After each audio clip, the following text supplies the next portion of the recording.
हर व्यक्ति के जीवन में कई उतार चढ़ाव आते हैं। कभी हमें सफलता मिलती है, कभी विफलता का सामना करना पड़ता है। अगर आपके जीवन में लगातार हार ही हार मिल रही है और आपको लग रहा है कि अब सब कुछ खत्म हो गया है, तो आज की यह कहानी आपके लिए है। यह कहानी एक साधु की है जो अपनी कठिनाइयों और विफलताओं को पार करके अंततः सफलता की ऊंचाइयों को छूता है। आइए इस प्रेरणादायक कहानी के माध्यम से जानें कि कैसे एक साधु ने जीवन की कठिनाइयों को पार किया और अपने लक्ष्य को प्राप्त किया। बहुत समय पहले की बात है। एक छोटे से गांव में एक साधु बाबा रहते थे। वे बहुत ही साधारण व्यक्ति थे जिनका जीवन तपस्या और साधना में व्यतीत होता था। उनका नाम था बाबा रामनाथ। बाबा रामनाथ का जीवन शुरू से ही कठिनाइयों से भरा था। बचपन में ही उन्होंने अपने माता पिता को खो दिया था और गरीब अवस्था में बड़े हुए थे।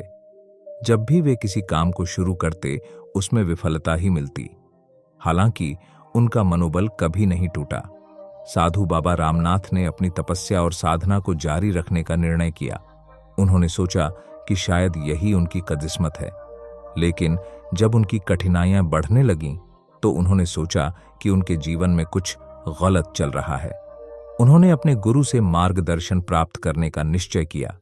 उनके गुरु ने कहा, हर कठिनाई तुम्हारे जीवन का एक हिस्सा है। तुम्हें केवल अपने लक्ष्य को दृढ़ता से पकड़े रहना है। गुरु के शब्दों ने बाबा रामनाथ को नई ऊर्जा दी।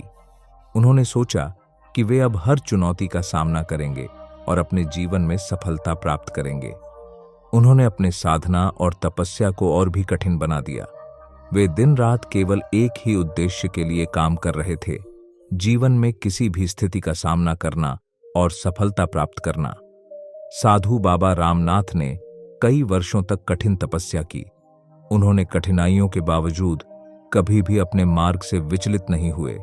उन्होंने ध्यान और साधना में पूरी तरह से समर्पित हो गए।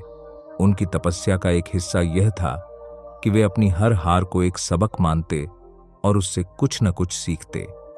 एक दिन जब वे गहरी ध्यान में थे, उन्होंने महसूस किया कि उनकी तपस्या और मेहनत का फल अब सामने आने वाला है।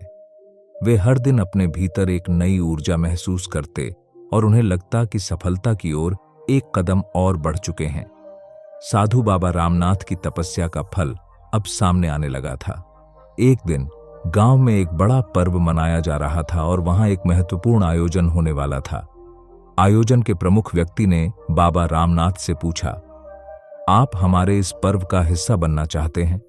बाबा ने सहजता से कहा, मैं अपने काम में व्यस्त हूं, लेकिन यदि आपकी जरूरत है तो मैं आऊंगा। आयोजन में शामिल होने के बाद बाबा रामनाथ ने अपने ज्ञान और साधना के बारे में लोगों को बताया। उनकी बातों ने सभी को प्रभावित किया और वे एक महान गुरु के रूप में स्वीकारे गए। उनकी तपस्या और समर्पण का परिणाम अब दिखाई देने लगा था। बाबा रामनाथ की मेहनत और तपस्या का परिणाम यह हुआ कि वे अब एक मान्य और सम्मानित गुरु बन चुके थे। लोगों ने उनकी बातों को गंभीरता से लिया और उनकी शिक्षाओं से प्रभावित हुए। बाबा ने जीवन के कठिन दौर को पार किया और अब उन्होंने एक नई दिशा में सफलता प्राप्त की। एक दिन जब वे अपने गुरु के पास गए तो उन्होंने कहा, गुरुजी, आपके मार्गदर्शन ने मेरी जिंदगी को पूरी तरह बदल दिया। मैं अब जानता हूं कि हर हार एक सीख है और हर कठिनाई एक अवसर है। गुरु ने मुस्कुराते हुए कहा, तुम्हारी तपस्या और समर्पण ने तुम्हें यहां तक पहुंचाया है। याद रखो, जीवन में सच्ची सफलता तभी मिलती है जब हम कठिनाइयों को स्वीकार करें और उन्हें पार करें। साधु बाबा रामनाथ की कहानी हमें यह सिखाती है कि जीवन में कठिनाइयों और विफलताओं का सामना करना एक भाग है। हमें अपने लक्ष्य के प्रति समर्पित रहना चाहिए और हार मानने के बजाय अपनी मेहनत और तपस्या को जारी रखना चाहिए। हर हार हमें कुछ नया सिखाती है और हर विफलता एक अवसर होती है। अगर आप भी अपने जीवन में लगातार हार का सामना कर रहे हैं, तो इस कहानी से प्रेरणा लें और अपने सपनों को पूरा करने के लिए मेहनत करते रहें। याद रखें, सफलता की ऊंचाइयों तक पहुंचने का रास्ता कठिनाइयों से भरा होता है, लेकिन अगर आप दृढ़ निश्चय और तपस्या के साथ आगे बढ़ते हैं, तो आप भी एक दिन अपनी मंजिल पा सकते हैं। इस प्रेरणादायक कहानी से हमें यही सीख मिलती है कि हर कठिनाई के बाद एक नई सुबह होती है और अगर हम अपने मार्ग पर विश्वास रखें तो हम किसी भी बाधा को पार कर सकते हैं। किसी समय की बात है, एक छोटे से गांव में एक साधु महाराज रहते थे। वो एक तपस्वी थे और अपने साधु जीवन का सार मानवता और जीवों के प्रति सेवा में मानते थे। साधु महाराज दिन भर ध्यान, योग और साधना में लीन रहते, लेकिन एक बात उनके जीवन का अभिन्न हिस्सा थी। उन्होंने हर दिन एक भूखे कुत्ते को रोटी खिलाने का प्रण लिया था। यह साधारण सी दिखने वाली क्रिया के पीछे गहरी आध्यात्मिकता छिपी थी, जिसे वे लोगों को समझाने का प्रयास करते रहते थे। गांव के लोग अक्सर उनसे पूछते, महाराज, आप दिन भर साधना में लीन रहते हैं, फिर भी आप रोज इस कुत्ते को रोटी क्यों खिलाते हैं? इसमें ऐसा क्या विशेष है? साधु महाराज मुस्कुराते और जवाब देते, रोटी खिलाना तो बस एक माध्यम है। इसके पीछे कई अद्भुत फायदे छिपे हैं, जिनसे हम जीवन में सकारात्मकता और शांति पा सकते हैं। अगर तुम समझना चाहो तो सुनो इसके 8 महत्वपूर्ण फायदे। और तब उन्होंने गांववासियों के सामने कुत्ते को रोटी खिलाने के 8 अद्वितीय लाभों की बात कही, जो न केवल आध्यात्मिक दृष्टिकोण से महत्वपूर्ण थे बल्कि मनुष्य के दैनिक जीवन में भी असरकारक थे। 1. दया और करुणा का विकास, एम्पैथी एंड कंपैशन। साधु महाराज ने कहा, कुत्ते को रोटी खिलाने से मनुष्य के हृदय में दया और करुणा का विकास होता है। यह क्रिया आपको हर जीव के प्रति संवेदनशील बनाती है। जब आप किसी भूखे जानवर को भोजन देते हैं तो आपके अंदर उसकी भूख और उसकी स्थिति के प्रति करुणा जागृत होती है। एक दिन साधु महाराज ने देखा कि गांव का एक युवक कुत्तों से बहुत डरता था और उन्हें पत्थर मारता था। साधु ने उसे अपने पास बुलाया और समझाया, कुत्ते को रोटी खिलाने से तुम में जो भय है वह धीरे धीरे समाप्त हो जाएगा। जब तुम किसी को प्यार से देखते हो तो डर और नफरत दोनों ही खत्म हो जाते हैं। युवक ने साधु की बात मानी और कुत्तों को रोटी खिलाना शुरू किया। कुछ ही महीनों में वह न केवल कुत्तों से मित्रता करने लगा, बल्कि उसके दिल में हर जीव के प्रति करुणा और प्रेम का भाव विकसित हो गया। 2. अहंकार का नाश, डिस्ट्रक्शन ऑफ ईगो। अहंकार मानव जीवन का सबसे बड़ा शत्रु होता है। साधु महाराज ने कहा, जब आप किसी कुत्ते को रोटी देते हैं तो आप अपने भीतर छिपे अहंकार को समाप्त करते हैं। यह क्रिया आपको यह सिखाती है कि हम सब एक दूसरे पर निर्भर हैं और सभी जीवों की सेवा करना हमारा कर्तव्य है। साधु ने एक बार एक धनी व्यापारी को देखा जो अपने धन और शक्ति पर गर्व करता था। साधु ने उसे कुत्ते को रोटी खिलाने का सुझाव दिया। प्रारंभ में व्यापारी ने इसे नजरअंदाज किया, लेकिन कुछ समय बाद उसने साधु की बात मानकर कुत्ते को रोटी खिलानी शुरू की। धीरे धीरे उसने महसूस किया कि उसका अहंकार घट रहा है। उसे एहसास हुआ कि उसकी शक्ति और संपत्ति अस्थायी है और सच्ची संपत्ति तो दया और सेवा में है। 3. आध्यात्मिक शांति और संतोष, स्पिरिचुअल पीस एंड सेटिस्फैक्शन। साधु महाराज ने कहा, कुत्ते को रोटी खिलाने से आत्मा को एक अनोखी शांति और संतोष मिलता है। जब आप किसी भूखे को खिलाते हैं, चाहे वह इंसान हो या जानवर, तो आपके भीतर एक आध्यात्मिक शांति उत्पन्न होती है।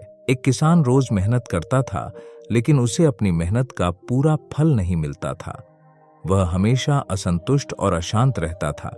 साधु ने उसे कुत्ते को रोटी खिलाने की सलाह दी। कुछ ही समय में किसान के भीतर एक अद्भुत बदलाव आया। उसे अपनी मेहनत में संतोष और जीवन में शांति मिलने लगी। उसे अब समझ में आने लगा था कि खुशी बाहरी वस्तुओं में नहीं बल्कि आंतरिक संतोष में है। 4. पापों का क्षय, डिस्ट्रक्शन ऑफ सिंस। साधु महाराज ने कहा, हमारे जीवन में कई बार हम अनजाने में या जानबूझकर पाप कर बैठते हैं। ऐसे में कुत्ते को रोटी खिलाना एक प्रकार से हमारे उन पापों का क्षय करने का माध्यम बन सकता है।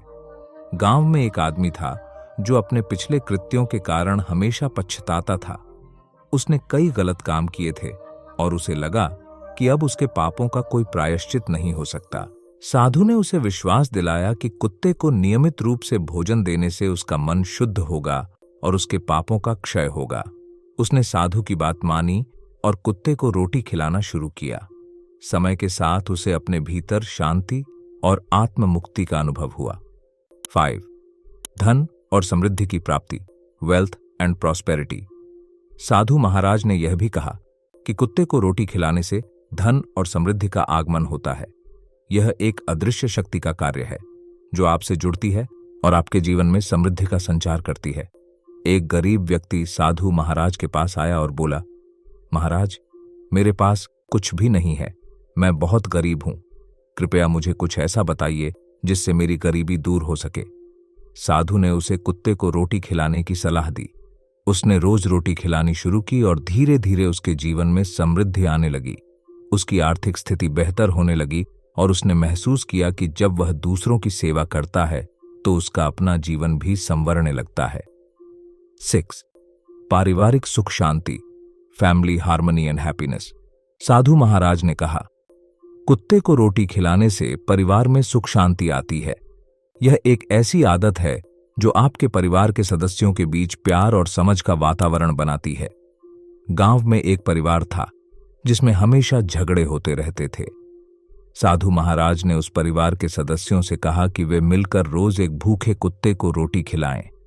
कुछ ही समय में उस परिवार में झगड़े खत्म हो गए और आपसी प्यार बढ़ने लगा। इस छोटी सी सेवा ने उनके जीवन को बदल दिया और उनके परिवार में शांति और सुख का माहौल बन गया। 7. स्वास्थ्य में सुधार, इंप्रूवमेंट इन हेल्थ। साधु महाराज ने कहा, कुत्ते को रोटी खिलाने से आपके स्वास्थ्य में भी सुधार होता है।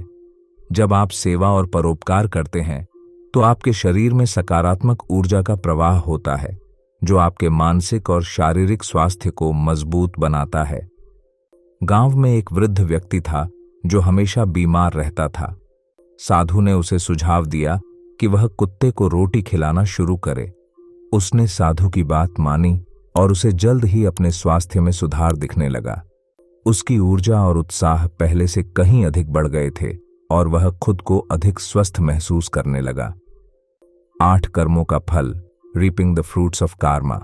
आखिरकार साधु महाराज ने कहा, कुत्ते को रोटी खिलाना अच्छे कर्मों का फल देने वाला कार्य है। जैसा कर्म आप करते हैं वैसा ही फल आपको मिलता है।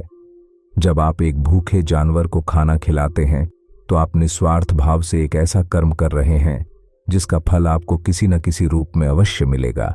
गांव में एक युवा व्यक्ति था जो अपने भविष्य को लेकर बहुत चिंतित था। साधु ने उसे यह समझाया कि कुत्ते को रोटी खिलाने जैसे छोटे छोटे अच्छे कर्म उसके भविष्य को उज्जवल बना सकते हैं। उसने साधु की बात मानी और कुत्ते को रोटी खिलाना शुरू किया।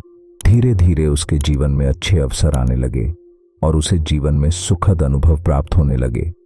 साधु महाराज ने इस कथा के माध्यम से यह सिखाया कि कुत्ते को रोटी खिलाना केवल एक साधारण सेवा नहीं है, बल्कि यह जीवन को संवारने और कर्मों को सुधारने का एक महत्वपूर्ण साधन है।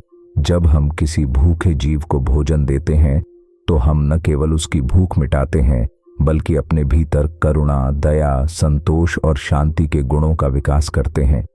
कुत्ते को रोटी खिलाने के ये 8 फायदे सिर्फ इस जीवन में नहीं बल्कि आने वाले जीवन में भी हमें सकारात्मक परिणाम देते हैं। साधु महाराज की यह शिक्षाएं आज भी हमें प्रेरित करती हैं कि हम अपने जीवन में निस्वार्थ सेवा को अपनाएं और हर जीव के प्रति दया और करुणा का भाव रखें। हर छोटे से छोटा कार्य, चाहे वह एक भूखे कुत्ते को रोटी खिलाना हो, हमें भीतर से शुद्ध और परिपूर्ण बनाता है। और यही जीवन का सबसे बड़ा संदेश है, सेवा, प्रेम और करुणा।